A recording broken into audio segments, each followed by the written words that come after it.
कक्षा 7 प्रश्नावली 2.3 प्रश्न संख्या 5 है। शैली अपने बगीचे में 4 छोटे पौधे एक पंक्ति में लगाती है। शैली के पास एक बगीचा है और उस बगीचे में वो 4 पौधे लगाती है एक पंक्ति में। एक पंक्ति बना दी गई है। पहला पौधा, दूसरा पौधा, तीसरा पौधा, चौथा पौधा। एक पंक्ति में उसने 4 पौधे लगाए। 2 क्रमागत छोटे पौधों के बीच की दूरी 3/4 है। जो 2 लाइन वाइज पौधे लगे हुए हैं, हर 2 क्रमागत पौधों के बीच की दूरी 3/4 है। पहले और दूसरे पौधे के बीच की दूरी 3/4 मीटर, दूसरे और तीसरे पौधे के बीच की दूरी 3/4 मीटर, तीसरे और चौथे पौधे के बीच की दूरी भी 3/4 मीटर। कुल 4 पौधे हैं और हर पौधे के बीच में दूरी जो है वो 3/4 मीटर है। प्रथम एवं अंतिम पौधे के बीच की दूरी ज्ञात कीजिए। पहले और आखिरी, फर्स्ट एंड लास्ट, जो पहला पौधा है और अंतिम पौधा, चौथा पौधा, उसके बीच में कितनी दूरी है वो ज्ञात करनी है। तो पहले और दूसरे पौधे के बीच में दूरी 3/4, दूसरे और तीसरे पौधे के बीच में दूरी 3/4 मीटर, तीसरे और चौथे पौधे के बीच में भी दूरी 3/4 मीटर। 3/4, 3/4, 3/4, 3/4 कितनी बार हो गया? 3 बार। तो ये लिखा गया है पौधों की कुल संख्या 4, 2 क्रमागत पौधों के बीच की दूरी 3/4 मीटर, प्रथम व अंतिम पौधे के बीच की दूरी 3/4, 3/4, 3/4, 3/4 कितनी बार हो गया? 3 बार। 3/4 का 3 गुना, 3/4 गुना 3, 3 तिया 9, 9/4। 9 को 4 से भाग करेंगे क्योंकि अंश बड़ा है। 4 दूनी 8, 9 में से 8 गया 1, ये हो गया 2 से ही 1/4, 2 से 1/4 मीटर। तो पहले और अंतिम पौधे के बीच में जो दूरी है वो 2 से ही 1/4 मीटर है। कक्षा 7 प्रश्नावली 2.3 प्रश्न संख्या है 6। लिपिका एक पुस्तक को प्रतिदिन 1 से ही 3/4 घंटे पढ़ती है। लिपिका एक पुस्तक को प्रतिदिन 1 से ही 3/4 घंटे पढ़ती है। लिपिका द्वारा पुस्तक को पढ़ने में प्रतिदिन लगाया गया समय। प्रश्न में दी गई इस लाइन से हमने आंसर में इस लाइन को, सॉल्यूशन में इस लाइन को लिखा है।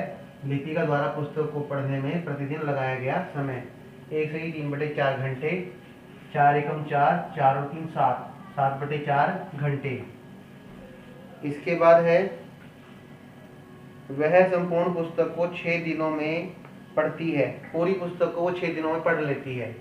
लिपिका द्वारा संपूर्ण पुस्तक को पढ़ने में दिन लगे 6 दिन लगे उसे पूरी पुस्तक पढ़ने में। फिर पूछा गया है उस पुस्तक को पढ़ने में उसने कुल कितने घंटे लगाए। लिपिका द्वारा पुस्तक को पढ़ने में कुल घंटे लगे।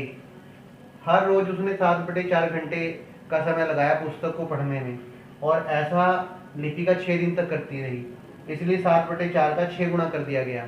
7/4 गुना 6, 2 दूनी 4, 2 तिया 6, 7 गुना 3, 7 तिया 21, 21/2 घंटे। अंश बड़ा है, हर छोटा है, इसलिए मिश्रित भिन्न में बदलेंगे इसको। मिश्रित भिन्न बनाएंगे, 21 को 2 से भाग कर देंगे। 21 को 2 से भाग किया गया, 2 एकम 2, 2 से 2 गया 0, ऊपर से लिया 1 लिया आपने। 1 छोटा है, 2 बड़ा है, ना जाने की 0। 10 से ही 1/2, 10 से ही 1/2 घंटे लगे पूरी पुस्तक को पढ़ने में। कक्षा 7 प्रश्नावली 2.3 प्रश्न संख्या है 7। एक कार 1 लीटर पेट्रोल में 16 किलोमीटर दौड़ती है। 1 लीटर पेट्रोल से वो 16 किलोमीटर की दूरी तय करती है। कार द्वारा 1 लीटर पेट्रोल में तय दूरी 16 किलोमीटर। आगे पूछा गया है 2 से ही 3/4 लीटर पेट्रोल में यह कार कुल कितनी दूरी तय करेगी। कार द्वारा 2 से ही 3/4 लीटर पेट्रोल में तय दूरी 16 किलोमीटर 1 लीटर में, गुणा अब कितने लीटर पेट्रोल है? 2 से ही 3/4 लीटर। 16 गुणा 2 से ही 3/4, 4 दूनी 8, 8 और 3 11, 11/4 हो गया। 16 गुणा 11/4, 4 एकम 4, 4 चौके 16, 4 गुणा 11, 11 चौक 44, 44 किलोमीटर। 2 से ही 3/4 लीटर पेट्रोल में यह कार 44 किलोमीटर की दूरी तय करेगी।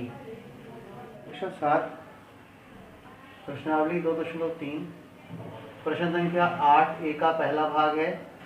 बक्सा में संख्या लिखिए ताकि 2/3 गुणा ये बॉक्स है बराबर हो जाए 10/30 के।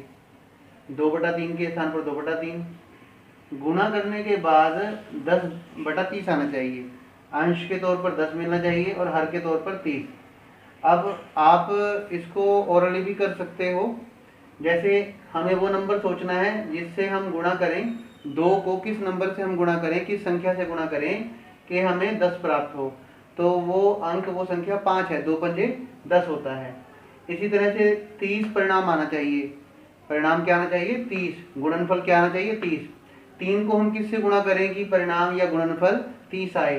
तो 3 धाया 30, इसलिए अंश में 5 लगाया गया, 2 पंजे 10 और हर में 10 लगाया गया, 3 धाया 30। अगर ऐसे नहीं समझ पा रहे आप तो हमारे पास परिणाम क्या है? 10 और 2 से गुणा करने पर 10 आना चाहिए। तो आप रफ वर्क में 10 को लिखो, 2 से भाग कर लो, 2 पंजे 10, देखिए फिर से 5 आ गया। रफ वर्क में 30 को लिखो और 3 से भाग कर लो, 30 को 3 से भाग कर लो, 3 एकम 3, 0, 0 के स्थान पर ना जाने की 0, 10, तो 10 आ गया फिर से हमारे पास। चाहे तो आप मौखिक रूप से कर लो, ओरली कर लो, या फिर आप रफ वर्क में करके देख सकते हैं, यही मिलेगा आपको 5/10। तो बॉक्स में जो संख्या लिखी जाएगी वो क्या है? 5/10। आठवें प्रश्न के एक भाग का दूसरा भाग है, बॉक्स में जो संख्या मिली है उसको न्यूनतम रूप में लिखो, सबसे छोटे रूप में लिखो। बॉक्स में प्राप्त संख्या 5/10 है, उसको हमने किस में रूप में लिखना है? न्यूनतम रूप में, सबसे छोटे रूप में। 5 एकम 5, 5 दूनी 10, तो 5/10 का न्यूनतम रूप हो गया 1/2। 5/10 का सबसे छोटा रूप आ गया 1/2। प्रश्न संख्या 8 का बी भाग है। बी भाग का पहला भाग, बक्सा में संख्या लिखिए ताकि 3/5 गुणा फिर बॉक्स दिया हुआ है 24/75 हो जाए। अब हमने सोचना है 3 को किससे गुणा करें जिससे हमें 24 प्राप्त हो। तो 3 या 8 24, 3 गुणा 8 बराबर होता है 24। 8 लिख दिया गया। मैं 5 को किससे गुणा करूं? हम 5 को किससे गुणा करें कि हमें 75 मिले? तो 5 को 15 से गुणा करने पर हमें क्या मिलता है? 75। 5 गुणा 15 बराबर है 75। अगर आप ऐसे नहीं कर सकते तो रफ वर्क में कर सकते हैं। 24 को 3 से भाग कीजिए, 75 को 5 से भाग कीजिए। पहले 24 को 3 से भाग कीजिए, 3 या 8 24, इसलिए 8 प्राप्त हो गया। 75 को 5 से भाग कर लीजिए, 5 एकम 5, 7 में से 5 किया 2, ऊपर से लिया 5, 5 25। तो 8 और 15 हमें इस तरीके से भी प्राप्त हो सकते हैं। तो जो बॉक्स में संख्या लिखी जाएगी वो होगी 8/15। बॉक्स में प्राप्त संख्या का न्यूनतम रूप क्या है ये बताना है। बॉक्स में प्राप्त संख्या 8/15 है। न्यूनतम रूप का मतलब होता है सबसे छोटा रूप। 8 और 15, 8 अंश है, 15 हर है। अंश और हर ऐसी कोई भी संख्या नहीं है, ऐसी कोई भी एक संख्या नहीं है जिससे हम अंश और हर को पूरा पूरा भाग कर सकें, इसलिए यही इसका सबसे छोटा रूप है। न्यूनतम रूप बराबर है 8/15।